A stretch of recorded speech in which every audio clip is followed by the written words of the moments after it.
From the Detroit Free Press, I'm Robin Chan with today's voice briefing. It's Wednesday, January 25th, 2023. I'm Susan Tompor, and I'm a personal finance columnist for the Detroit Free Press. Tax season is filled with all sorts of twists and turns. This year, 2 mileage rates can come into play if you run your own business and plan to take a deduction for business miles driven. For the first half of last year, the IRS mileage rate is 58.5 cents a mile for travel from January through June 2022. And then it goes up to 62.5 cents a mile from July through December.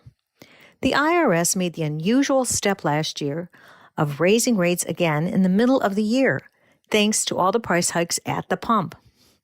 This year, in 2023, the standard mileage rate for business use is going up again, and it will be 65.5 cents per mile driven for business use in 2023. Often employers may reimburse their own employees for this expense based on the IRS mileage rate. Remember, though, that the new rate of 65.5 cents per mile will not apply to your 2022 tax return. Who can claim mileage?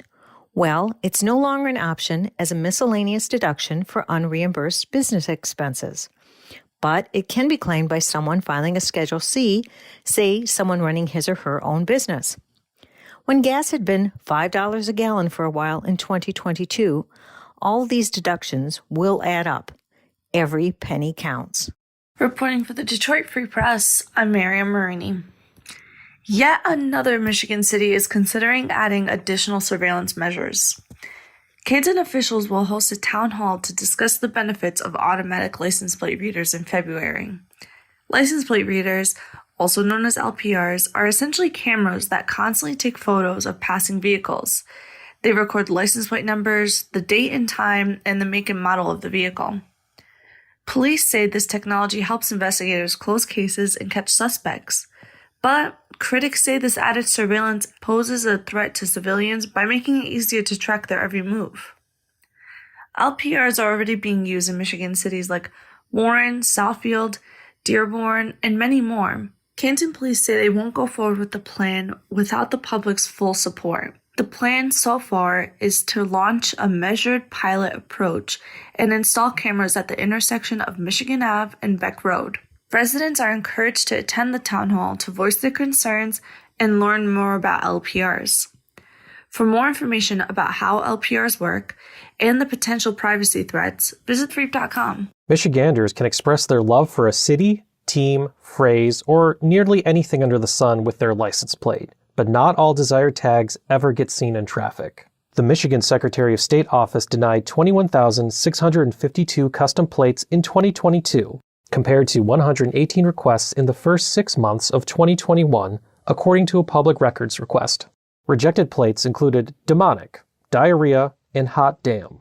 Some of the denied plates included lewd or sexual content, euphemisms for certain drugs, opinions on politicians, curse words, or more simply, the age-old hate of a particular state southeast of Michigan. The Secretary of State's office says there isn't a way for the department to count up the number of denials in a given year. Instead, there's a committee of mostly volunteered SOS staff who review custom plates every day. The whole process takes 40 hours a week of combined effort.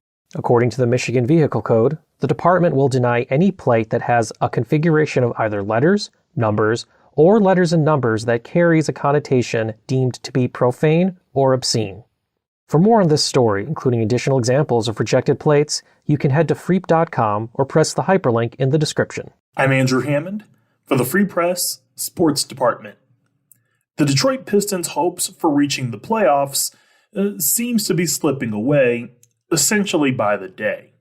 However, Pistons head coach Dwayne Casey would like to see anything that shows this team have some sort of fight as the stretch run to the end of the season looms. After another blowout loss, this time a 150-130 beating by the Milwaukee Bucks, Casey wants to see more pride on the defensive end. He told me at the beginning of the game, we're going to score 130 points. You take that, Casey said. But to not give up 150, I understand all that. We're down men. That doesn't matter. There's another level of defensive pride that we have to have as an organization. For more Pistons coverage, subscribe to the Pistons Pulse podcast on Apple, Spotify, or your preferred streaming app of choice. For more stories from the Detroit Free Press, check out freep.com. That's FREEP.com. Thanks for listening. We'll see you tomorrow.